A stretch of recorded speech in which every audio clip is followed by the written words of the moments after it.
Hey now, what's up everybody?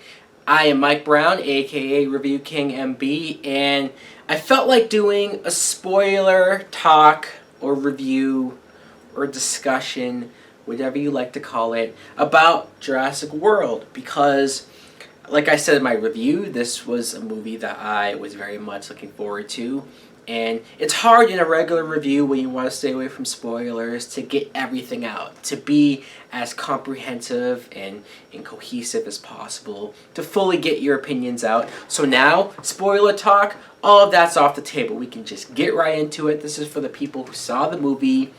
Let's get this started. Let's start with the good, because there's plenty of great things about this movie that I liked a lot. First of all, I know I said in my review how weird and how it hardly doesn't make any sense that a government or that any type of legal department would give the okay, would give these people the opening of this park that they wanted.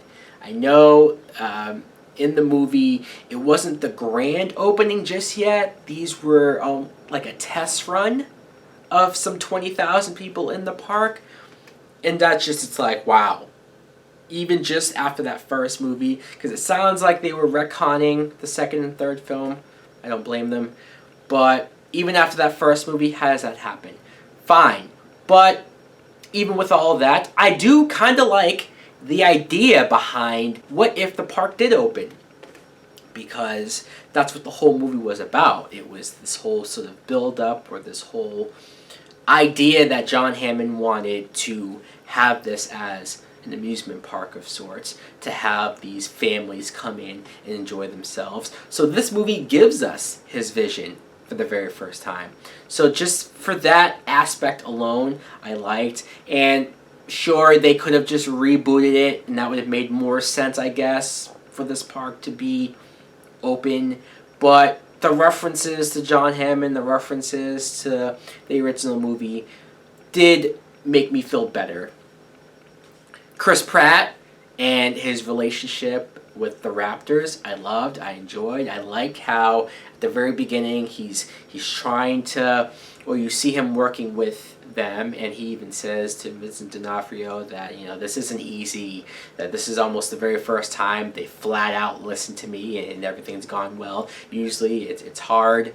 And so it establishes that this isn't easy to get these raptors under control. It shows that they are still dangerous when the kid falls off of the ledge and is about to get eaten by them. Hell, they might have even attacked Chris Pratt there for a second. And then by the end of the movie, I love that you first have that moment where the big dinosaur, he communicates with the velociraptors, and you find out that they're like related, that the big dinosaur is part raptor, which is a little weird if you think about how earlier in the movie they say that the big dinosaur ate its sibling, but now all of a sudden it's communicating with the raptors that it's only partially related to and works with them.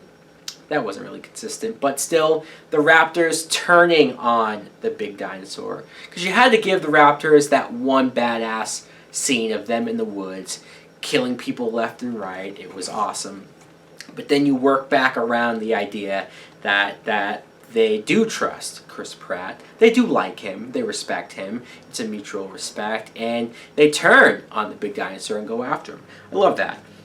The moments where they sprinkled in John Williams' score, I appreciated. You almost can't have any type of Jurassic Park World movie without that score. You might have some purists who say, you know what, this isn't anything like that first Jurassic Park movie, so it doesn't maybe deserve to use the score. You can't really be that harsh. Did you expect this movie to be better than the original? Really? You really expected that? So still, they did that for the fans like me. And the battle at the end. Not just with the raptors going against the dinosaur. That was very cool. But Bryce Dallas Howard going to the T-Rex. I wasn't expecting that. That pretty much came out of nowhere. I didn't really know how they were going to stop this big monster creature.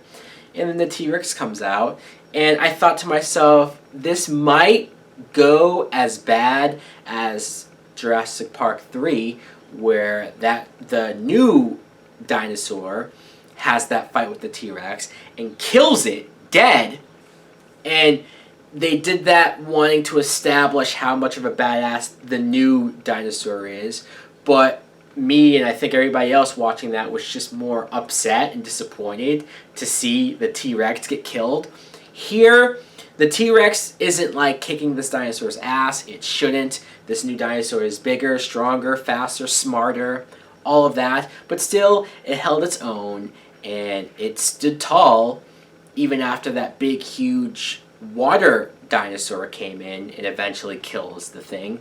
Still, I like that it was this Velociraptor blue and the T-Rex, our original dinosaurs from the original movie that I personally love. They're my two favorite. They stay tall, strong, and they're the ones I want to see. I don't really give a shit about this brand new genetically altered dinosaur.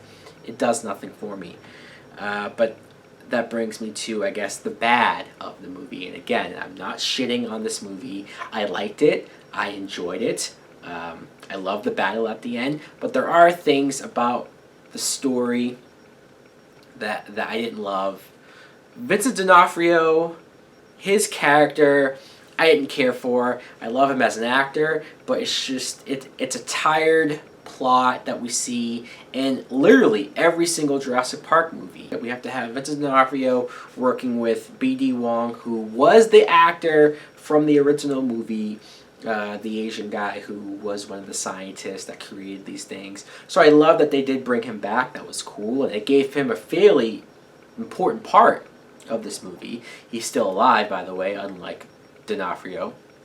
But still, I just didn't give a shit about them having their ulterior motives of saving the dinosaurs to do whatever they want with it. I didn't care. Bryce Dallas Howard's character, I like her as an actress.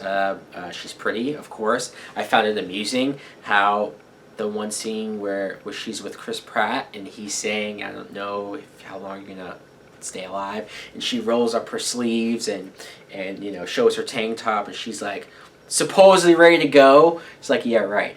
But still, her character wasn't really likable for the first half of this movie, and I feel like they went from one extreme with her being this workaholic, pays no attention to her nephews type of woman who doesn't seem like she cares about anything else but her job, to at the end of the movie where she even starts to date Chris Pratt. Why do they start to date? I mean, because they're two people who went through this traumatic event. Is their relationship really going to work out? I think it would have been cool to have them just dating the whole time.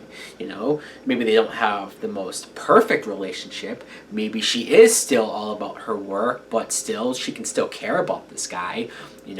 I did find it amusing the first scene where they're bouncing back and forth from each other, and he talks about their first date and stuff. Amusing scene, but I just think it would have made more sense to have them already be a couple. And maybe she's still not as close with her nephews, but this whole thing changes that. And maybe that's why he's so quick to help her and her nephews. I mean, it makes him more of a stand-up guy that he did it without really knowing them. But still, you could have had similar aspects and make it make sense more, or make the relationships between them mean more, matter more. I don't know. Maybe that's not that big of a deal. The whole idea behind them creating a bigger, better dinosaur, supposedly, it felt like her speech, Bryce Dallas Howard's speech about why they did this, about how it was, for sponsors or for consumers who just wanted something scarier, something bigger, something to see, and it's like, it sounds like they're talking to us. It sounds like the movie or the script writers are trying to say, hey, audience, you are the people who really want these type of dinosaurs, these bigger, badder, scarier dinosaurs. And then you have the one character in the control room who has the old school Jurassic Park shirt, which I appreciated, and he's the one who's trying to kind of fight it and say, no, the original was better, and just keep it to the real dinosaur. It's almost like they're saying F you to the fans who really think like him, by how she just shuts him down, tells him to shut up, and you're a loser for having that old stuff. The new stuff is what you want. And it's just like, I sat there and saw that scene and said, wow, they're really shitting on fans of the original. But then by the end of the movie, what do you have? You have the T-Rex and the Velociraptor, along with that water dinosaur, kill the big bad new dinosaur, and they reign supreme, and they're like back as the kings. So it's like, well, what's this movie trying to say? That the old movie is old and should stay old, and here's some new stuff? Or are they trying to say that the old stuff is cool and good and new again? Confusing is the CGI. I get that there are some scenes that obviously need CGI. I get that. There's really no other way you could do, especially the scenes with the pterodactyls flying through. That has to be CGI. And it looked presentable. But there's other scenes where it's like, it's close up. It's the Velociraptors close up on their face, or the big T-Rex close up of its face, and it's CGI. And it's like, why can't we just do it like the first and even second movie? Even The Lost World used practical effects and used a man-built mechanical dinosaur to make it look more realistic. I don't know. I guess I'm just getting old. But the overuse of CGI is annoying me, and it took me out of a couple of scenes, just a couple. I don't want to beat this into the ground any more than I have. I think they could have done better with the effects. I think in 2015, it's a little weird how some scenes don't look any better at all. In some cases, worse than the 1993 movie. I just don't understand that. Overall, I did enjoy it. You know, it was a cool movie. It had great action. Moments of it brought back some good memories. Of course, the references. And again, spoiler talking here. Let me know in the comments below what you thought of this movie. Thanks for watching. Like, comment, subscribe. Later!